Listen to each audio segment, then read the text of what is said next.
किशोर अपने घर में था और अपने कुछ कपड़ों को सही कर रहा था। तभी उसकी बहन सीधे रसोई से उसके पास आती है। भैया, हमने आपको सुबह बताया था ना कि आप आते वक्त नमक ले आना। अरे बहना, माफ करना, काम ही इतना था कि भूल गया। भैया वो तो ठीक है, समझती हूँ मैं, लेकिन आप ये बताओ कि अब हम सब बिना नमक के खाना कैसे खाएंगे? हाँ, तो चिंता मत कर रश्मि, हम अभी दब्बू काका की दुकान से नमक लेकर आते हैं। भैया लेकिन अब तो बहुत अंधेरा हो गया है। अरे कोई बात नहीं, मुझे अंधेरे से डर नहीं लगता। ठीक है भैया, तो जाइए, सब्जी लगभग बन ही गई है। ले आता हूँ, मुझे भी बहुत भूख लग रही है अब। ठीक है भैया। तो किशोर नमक लेने के लिए घर से निकल पड़ता है। वो अपने साथ एक लालटेन ले जाता है। उस समय पूरे गांव में बहुत अंधेरा था और दूर दूर तक कोई आदमी नहीं दिख रहा था। वहीं किशोर इतने अंधेरे में बिना डरे हुए दुकान की तरफ बढ़ रहा था।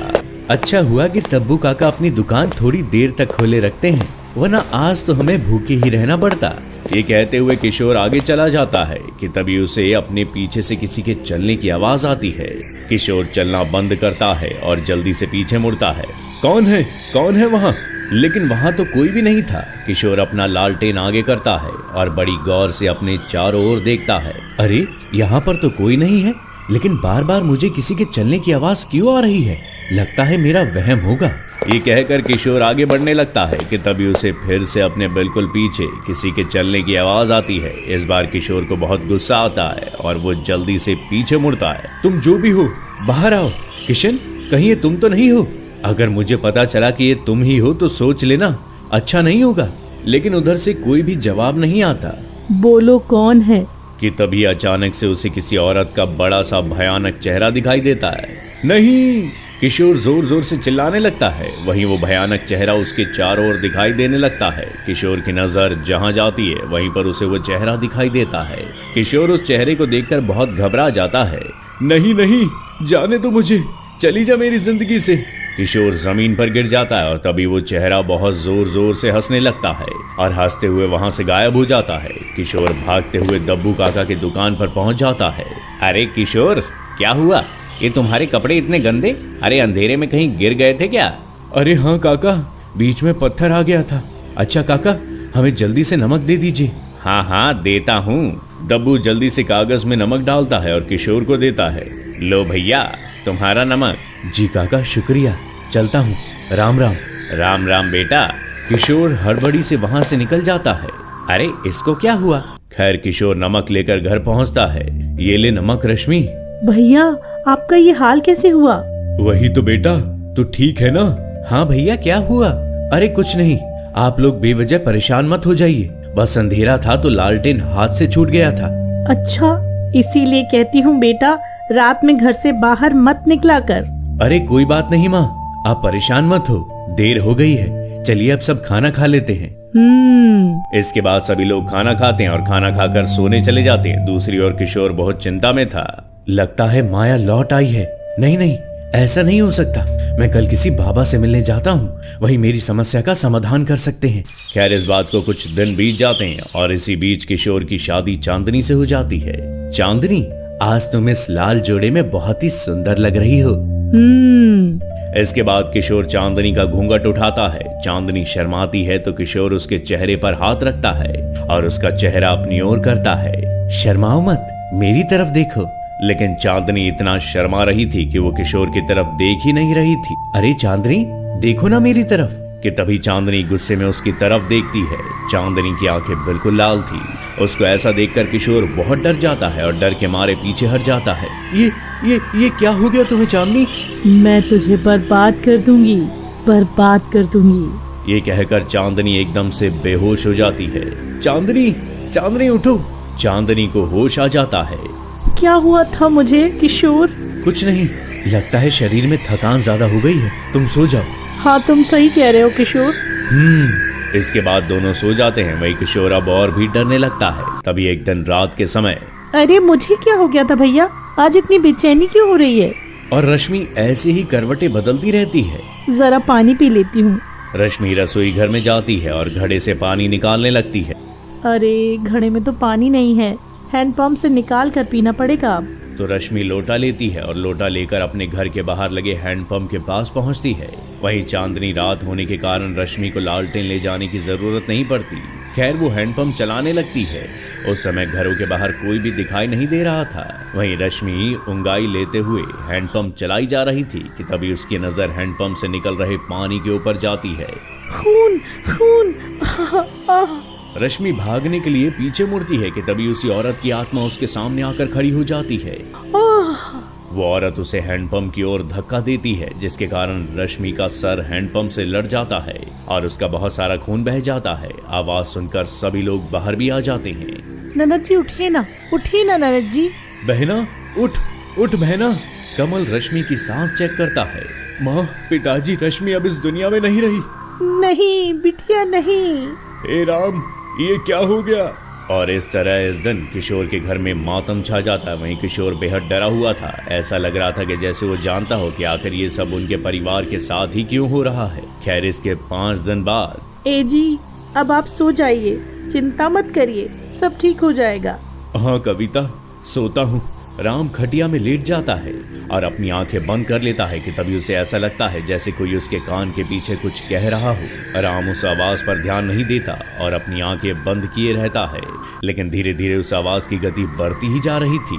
तभी राम अपनी आंखें जल्दी से खोलता है तो देखता है कि खिड़की के पास किसी की परछाई दिखाई दे रही है। परछाई देखकर राम जोर से चिल्लाता है, कविता। अरे क्या हुआ। सभी लोग शोर सुनकर वहां पहुंचते हैं। राम खिड़की की तरफ इशारा करता है। वो अजी क्या हुआ, बोलिए ना। कोई है वहां। पिताजी, वहां पर कोई नहीं है। हाँ पिताजी, आप डरिए मत, वहां पर कोई नहीं है। किसी लड़की की परछाई थी बेटा वहां पर। जब से रश्मि चली गई है तब से पता नहीं इनके साथ क्या हो रहा है। कहीं रश्मि की तो आत्मा नहीं। अरे नहीं पिताजी, ऐसा कुछ नहीं होता, आप डरिए मत, सब ठीक हो जाएगा। पिताजी अब आप आराम कीजिए। तो इस दिन के बाद से राम को ऐसे ही कभी खिड़की के पास तो कभी रसोई घर में तो कभी घर के बाहर किसी की परछाई दिखाई देने लगती है, जिसके कारण वो अब अपना मानसिक संतुलन खोने लगते हैं।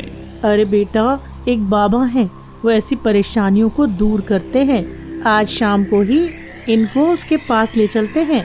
हाँ माँ। तो थोड़ी देर में शाम हो जाती है। बेटा, तेरे पापा नहीं दिख रहे हैं।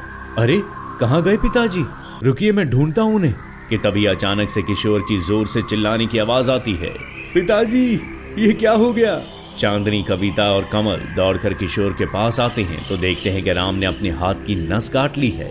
ससुर जी, नहीं। सब लोग इस बात से बहुत डर जाते हैं। सभी को पता चल जाता है कि उनके घर में किसी बुरी आत्मा का वास हो चुका है।